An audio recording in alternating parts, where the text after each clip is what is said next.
सदाशिवसमारंभां शंकराचार्यमध्यमाम् अस्मदाचार्यपर्यन्तां वंदे गुरु परंपराम। नमस्कार साथियों, मैं आचार्य मुकेश भारद्वाज। आप आधुनिक में ज्योतिष को देखें अथवा राजा महाराजाओं के काल से और नए युग में आप ज्योतिष को देखेंगे, निरंतर ज्ञान जो है विज्ञान तब बनता है जब उसमें नए तथ्य आते हैं। और नए तथ्यों में नई घटनाएं, आपको पता ही है, नया जातक जन्म लेता है। नया व्यक्ति जब अपने जीवन काल से अपनी अगली पीढ़ी तक उसको सब कुछ दिखता है तो वह ज्योतिष की श्रेणी में आ जाता है, क्योंकि जातक की जितनी भी घटनाएं हैं वे सभी ज्योतिष से ही रिलेटेड होती है। हम ज्योतिष को ना केवल एक शास्त्र की तरह लेते हैं, बल्कि एक ऐसा विज्ञान जो आपके प्रतिदिन के आयाम से होता हुआ आपको एक लंबे समय तक सिखाता हुआ नज़र आता है। हम प्रतिदिन सूर्य को देखते हैं, चंद्रमा को देखते हैं। सूर्य आपके पूरे दिन का विवरण आपको बताता है। सूर्य समय जब होता है और सूर्यास्त जब होता है, उन दोनों समय को आप देखें, उस बीच में जितनी भी घटनाएं होती हैं, आप एक ही घटना बारंबार नहीं कर पाते हैं। आपको प्रतिदिन नई घटनाओं के साथ जुड़ना पड़ता है। वे जो काल है, वो जो खंड है जिसको मुहूर्त कहा जाता है, वह नए नए दिनों में नए नए तरीक़ों से आपके सामने आता है। मैं आपको कुछ उदाहरण दूंगा ज्योतिष विषय में।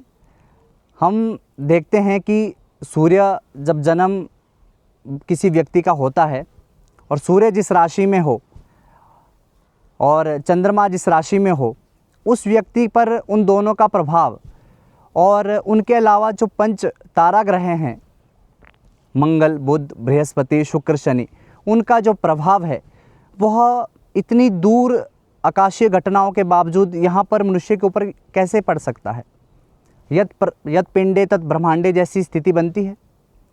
जो हमारे शरीर में है वही सारी घटनाएं आकाश में आपको दीप्त होती हुई नज़र आती है। इसके साथ आप देखें, सूर्य हमारे ज्योतिष में आत्मा का कारक कहा गया है और चंद्रमा को मन का कारक कहा गया है। इन दोनों ग्रहों को पंच महाभूतों में नहीं लाया गया, जबकि पंच महाभूतों से हमारा ये शरीर बना हुआ है। लेकिन सूर्य को केवल आत्मा का कारक और चंद्रमा केवल मन का कारक ऐसे ही तो नहीं कहा गया होगा। हम काफ़ी इन चीज़ों से हटते हुए नज़र आते हुए फलित करना प्रारंभ कर देते हैं। कोई व्यक्ति आप देखेंगे कि एकदम दमदार आवाज़ में समाज के सामने खड़ा हो जाता है, आत्मविश्वास से भरपूर होता है। उस व्यक्ति का सूर्य आत्मा कारक ग्रह होता है, और सूर्य जिसका प्रबल होता है वो कहीं भी अपनी धाक ले जाकर झंडा गाड़ सकता है। पर वहीं आप जिसका सूर्य कमज़ोर स्थिति में है, वह व्यक्ति अपने परिवार के सामने भी नहीं बोल पाता। आजकल के बच्चों की स्थिति ऐसी है कि वो अपने माँ बाप के सामने अपनी बात नहीं रख पाते हैं। सूर्य की क्षमता उनके अंदर नहीं है, वो ऊर्जा उनके अंदर नहीं है। वहीं आप चंद्रमा को देखें तो चंद्रमा मन का कारक है, और आप जानते ही हैं कि चंद्रमा को जब तक हम अपने आंतरिक स्थिति में नहीं लाएंगे, चंद्रमा हमारे अंदर क्या है? चंद्रमा हमारे अंदर रक्त का कारक है। हमारे अंदर जो शरीर में रस है उसमें लवण का कारक है। रक्त का कारक है तो आप देखेंगे कि शरीर बिना रक्त के कभी संचार नहीं कर सकता। आप जीवित हैं क्योंकि आपके शरीर के अंदर रक्त है। आप जीवित हैं क्योंकि आपके अंदर आत्मा का निवास है। अगर ये दो ग्रह आपके जीवन में प्रतिदिन संचारित ना हो तो ना आपकी आयु है और ना आपका जीवन है। पंच महाभूतों और पंच तारा ग्रहों को तो हम बाद में ही लेंगे, क्योंकि सूर्य और चंद्रमा को इनसे रिलेट नहीं किया गया है, इनको अलग से ही रखा गया है, क्योंकि दोनों राजा ग्रह हैं। आप देखेंगे, आप भोजन को प्रतिदिन खाते हैं, भोजन में प्रतिदिन नए नए रस उत्पन्न होते हैं, लेकिन एक रस नमक जो कि चंद्रमा का कारक है, अगर आप उसको अपने भोजन में सम्मिलित नहीं करते हैं तो जितना मर्ज़ी आप भोजन को रसीला बना लीजिए, उसमें मसाले इत्यादि का प्रयोग कर लीजिए, लेकिन नमक की मात्रा इधर से उधर हो जाए तो आपका पूरा भोजन खराब हो जाता है। तो जो शरीर में जो चंद्रमा कैसे हैं, मैंने कहा कि वो रक्त का कारक है और रक्त में भी लवण की कुछ एक चीज़ें मिलती हैं। और जो रक्त का जो स्थान है वो हृदय में ही होता है। रक्त जो है हृदय से बनता है और मन का जो स्थान है वो भी हृदय में ही है। और इन दोनों से आप रिलेट कीजिए, चंद्रमा भी इन दोनों का ही कारक है। वो रक्त का भी कारक है, वो मन का भी कारक है। आपके अंदर रक्त विकार हो जाता है तो मानसिक अवसाद की श्रेणी में आप आ जाते हैं। क्यों आज के बच्चे मनोवैज्ञानिक दृष्टि से कमज़ोर होते जा रहे हैं? चंद्रमा की स्थिति अच्छी नहीं है। वे चंद्रमा के लिए कोई उपाय नहीं सूझते हैं। हम बहुत से ज्योतिषियों के पास जाते हैं, 2 मिनट में आपका फलित प्रारंभ कर देते हैं, लेकिन आप वहीं देखिए कि आपका जो जीवन है वो 125 वर्ष की आयु का निर्धारित किया है। शास्त्रों ने 125 वर्ष को परम आयु दी गई है। और ऋषि मुनियों की बात कहें तो वे योग के माध्यम से अपनी श्वास प्राणवायु को रोक करके प्रतिदिन अपनी आयु को बढ़ाते थे। तो आज के समय में हम देखें बच्चे अवसाद से अल्पायु में ही मर जाते हैं। तो ये जो घटनाएं प्रतिदिन में होती हैं, उनको आप ना केवल इस पद्धति से रखें कि ये ऐसे ही होती आ रही हैं, ज्योतिष का इसमें कोई रोल नहीं है।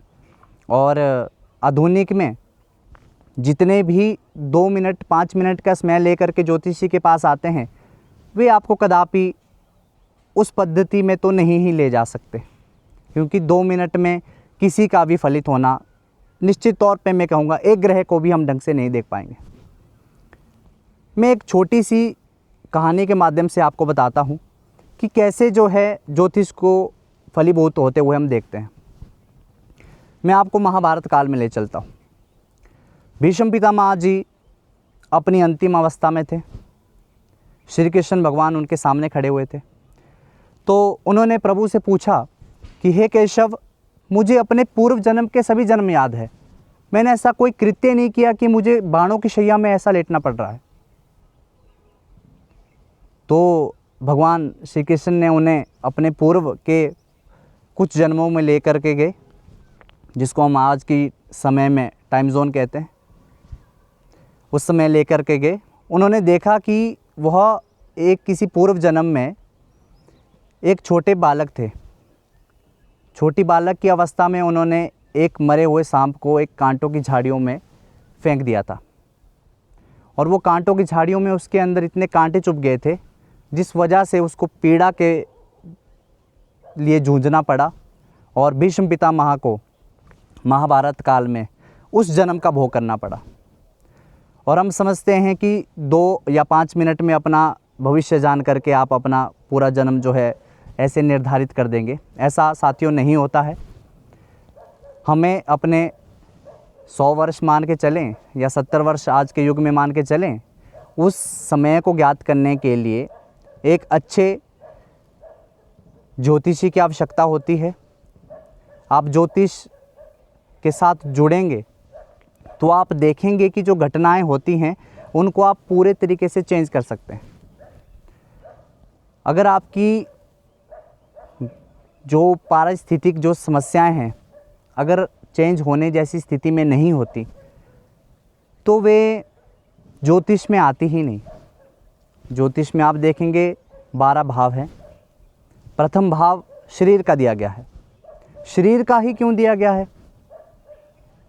आचार्यों ने कहा शरीर माध्यम खलु धर्म साधनम। अगर आपका शरीर सही है तो आप किसी भी कार्य को करने में सक्षम है। अगर आपका शरीर ही ठीक नहीं है तो आपके सामने कितने ही उपभोग रख लीजिए, आप घूमने में इंटरेस्टेड नहीं होंगे, आप खाने में इंटरेस्टेड नहीं होंगे, आप चलने में असमर्थ हो जाएंगे अगर आपका शरीर ठीक नहीं है। और उस शरीर भाव को प्रथम भाव दिया गया है। द्वितीय भाव आपके धन का कारक है। भाई बंधुओं का कारक है। अब जब आप उसको देखते हैं, आप साइंटिफिकली देखेंगे कि धन की आवश्यकता जीवन में पड़ती ही पड़ती है, और धन की 3 ही गति होती हैं साथियों। या तो आप दान कीजिए या भोग कीजिए, और अंतिम गति तो उसकी होनी ही है, नाश। इनके अलावा धन की कोई गति नहीं है।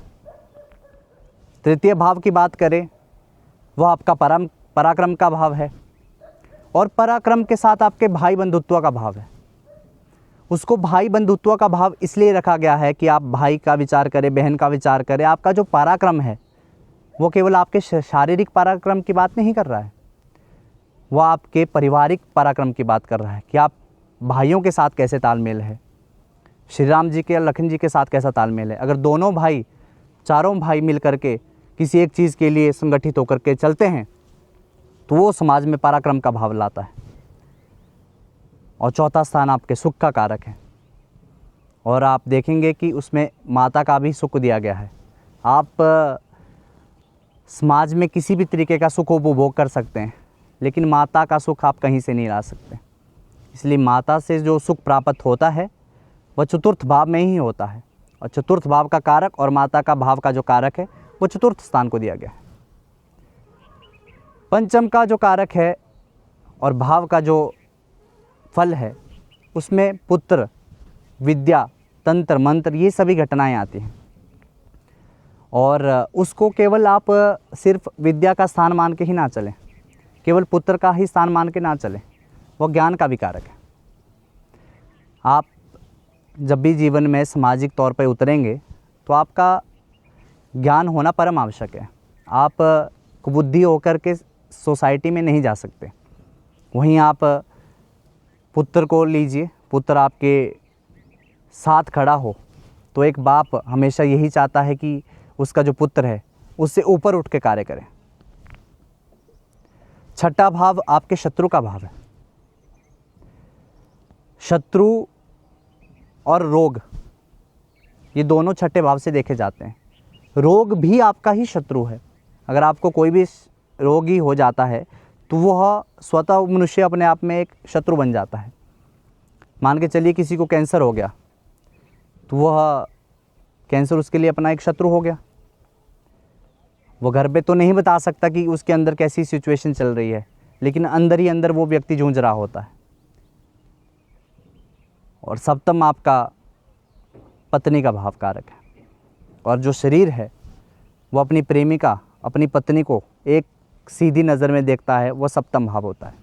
लगन से आप देखेंगे सप्तम आपके सामने वाला भाव मिलता है, इसलिए वो स्त्री का भाव दिया गया है कि अब आप अपनी पत्नी को अपने साथ लेके चलिए। हमारे सनातन में कभी भी पत्नी को अलग से अधिकार नहीं रखा गया, पत्नी को हमेशा आगे चल के रखा जाता है, माता बहनों का सम्मान किया जाता है। इसलिए सप्तम भाव को केवल सामने, जब भी आप कोई कार्य करें पत्नी को सामने रख के करें कि हमारे जो जीवन है, विवाह का जो जीवन है वो कैसे चलेगा। उसके लिए भी आप शुभ मुहूर्त देखते हैं, शुभ काल का विचार करते हैं, वो सभी ज्योतिष के अंदर आता ही है। अष्टम भाव को आप देखें तो मृत्यु का भाव है। आप वहाँ से मृत्यु का विचार करते हैं, आयु का विचार करते हैं कि आपकी आयु कितनी है। इसका ये तात्पर्य बिल्कुल भी नहीं है कि हम वहाँ पर आयु को निर्धारण करके बता देंगे कि आपकी इतनी ही आयु है, इससे ज़्यादा आप नहीं रुक सकते। आप अपनी आयु को बदल सकते हैं। आप अपने प्राणवायु की जो कल्पना है, योगिक जी जो कल्पना है, उसके अनुसार चलिए। बड़े से बड़ा ज्योतिषी आपको कह देगा कि आप 70 वर्ष की आयु में निधन हो जाएगा, वो बिल्कुल ठीक है, लेकिन आप कर्म करते हुए चलेंगे, उपाय करते हुए चलेंगे, महामृत्युंजय का जाप करते हुए चलेंगे, तो आपकी वो आयु का जो एक कालखंड भगवान ने निर्धारित किया था, वो कालखंड खिसकता हुआ आगे मिल करके आपको लंबी आयु देगा। अगर ऐसा नहीं होता तो हम ज्योतिष की ओर आते ही नहीं, क्योंकि ज्योतिष आपकी स्थितियों को बदलता है। अगर आपकी स्थितियों को बदल ही नहीं पाता तो वो ज्योतिष किस काम का, उस शास्त्र को जानना क्यों जो आपके लिए प्रयोजनात्मक कार्य ना कर पाए। आप नवम भाव को देखिए, आपके भाग्य का स्थान दिया गया है। पूरा का पूरा जो भाव है उसको भाग्य के लिए निर्धारित कर दिया है। और आचार्य कहते भी हैं, भाग्यम फलति सर्वत्र न च विद्या न च पौरुषम। जब भाग्य की बात आ जाती है वहाँ ना विद्या काम आती है और ना पुरुषार्थ काम आता है। आप बड़े बड़े व्यापारियों को देखेंगे, बड़े बड़े व्यापारियों के साथ साथ आप आजकल के जितने भी जनरेशन में हम आप सभी को देख पा रहे हैं, वे यंत्रों के माध्यम से अपने आप को विस्तारित करते हुए चल रहे हैं, यूट्यूब के माध्यम से, रील के माध्यम से। ये जो भाग्य उनका ऊपर उठाना है और नीचे ले जाना है, ये सारा कार्य भाग्य पर निर्धारित है कि कब आपकी भाग्य की स्थिति ऐसी प्रबल हो जाती है कि आप लौकिक व्यवहार में लोगों के सामने विख्यात हो जाते हैं, और कुछ ऐसे होते हैं जो लौकिक व्यवहार में तो आते हैं, लोगों के सामने तो आते हैं, पर अधम श्रेणी में। वे दोनों ही चलते जाते हैं।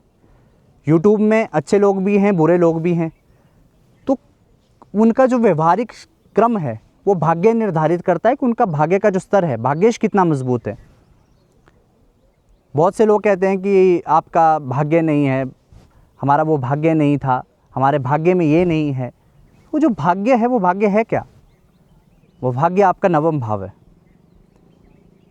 आप उसको अपने अनुसार बदल सकते हैं। भाग्येश की दशा से पूर्व आप भाग्येश को स्ट्रॉन्ग करने के उपाय कीजिए, आपका भाग्य की स्थिति चेंज हो जाएगी। आपकी ग्रह की स्थिति जैसी भी हो, भाग्येश को मजबूत कीजिए, अलग से आपको परिवर्तन देखते हुए नज़र मिलेगा अपनी ग्रहों की स्थिति में। दशम भाव को देखिए तो आपका व्यवसाय का विचार करता है, आपके पिता का विचार करता है। आपका पिता हमेशा यही चाहता है, मैंने पहले ही कह दिया कि वो मेरा पुत्र जो है मुझसे एक कदम आगे बढ़ के हुए चले। तो इसलिए पिता और जो राज्य और व्यवसाय है वो बिल्कुल दशम भाव में ही निर्धारित कर दिया गया कि आप वहाँ से विचार करें। अन्य भावों से भी करते हैं विचार, लेकिन वो एक मेन स्थान दिया गया है कि आप दशम भाव से इन चीज़ों का विचार करें। एकादश भाव में आप जितना भी लाभ कमाते हैं, आप की जो श्रेणी है वो यूट्यूब के माध्यम से हो या किसी अन्य कार्य से आपको पैसा, धन इत्यादि मिल रहा हो, वो कितना आने वाला है, आपके पास टिकेगा कितना, आपको लाभ कितना हो रहा है। कमाने के लिए आप लाखों कमा दे, लेकिन आपसे कोई पूछे कि पैसा देना, तो आपके पास पैसा ही नहीं है, हाथ में ही नहीं टिक रहा है। तो आपको एकादश की जो दशा है उसको ठीक करना पड़ेगा। और जो अंतिम भाव है वो मोक्ष की ओर भी प्रवृत्त करता है और हानि को भी देता है। हानि अपने शरीर की अगर आप कर देते हैं तो कैसे कोई व्यक्ति मोक्ष की ओर जाता है। अगर आपने अपने शरीर को उस श्रेणी में ला दिया कि आप एक योग माध्यम से, एक ज्योतिष के माध्यम से, ज्ञान के माध्यम से अपने जीवन को एक नया स्वरूप देना चाहते हैं, तभी आप लोगों को मोक्ष की तरह प्रवृत्त हो सकते हैं। वहाँ पर निरंतर महाभारत काल में भीष्म पितामह को उतने जन्मों का अनंतर वो भोग हमें देखने को मिला, और आप चाह रहे हैं कि जो पिछले जन्मों में आपने जो कृत्य किए हैं वो केवल 2 मिनट और 5 मिनट कुंडली दे करके हम निर्धारित कर दें कि आप ये कर दें तो आपको वो फल निश्चित हो जाएगा। ऐसा बिल्कुल भी नहीं होता है। आपको किसी भी ज्योतिषी के पास, हमारे पुराने पूर्वज और बुज़ुर्ग आज भी कहते हैं कि कभी भी किसी के पास जाओ, 3 व्यक्तियों के पास कभी खाली हाथ नहीं जाया जाता। एक आपके गुरु, एक आपकी पुत्री का घर और एक ज्योतिषी का घर। इन तीनों के घर में कभी भी खाली हाथ नहीं ले जाया जा सकता। ये तीनों ही पूजनीय है, और इनके पास आप जब भी जाएं, एक विशेष मुहूर्त में जाएं, एक विशेष मुहूर्त में विचार करें। प्रतिदिन 24 घंटे की होरा होती है, आप किसी भी होरा में ज्योतिषी को पास नहीं जा सकते। उसका जो मन है वो भी चंद्रमा से पीड़ित हो सकता है। क्या पता वो आपके फल को अलग से निर्धारण करके बता दें कि आपका ये फल है, और आप उसी फल के कारण अपने आप को पीड़ित मान लें कि मेरी ये दशा चल रही है, अब तो पता नहीं क्या हो जाएगा। एक अच्छे मुहूर्त में, दिन में आप ज्योतिषी से विचार कीजिए, प्रातःकाल के समय में पूछिए।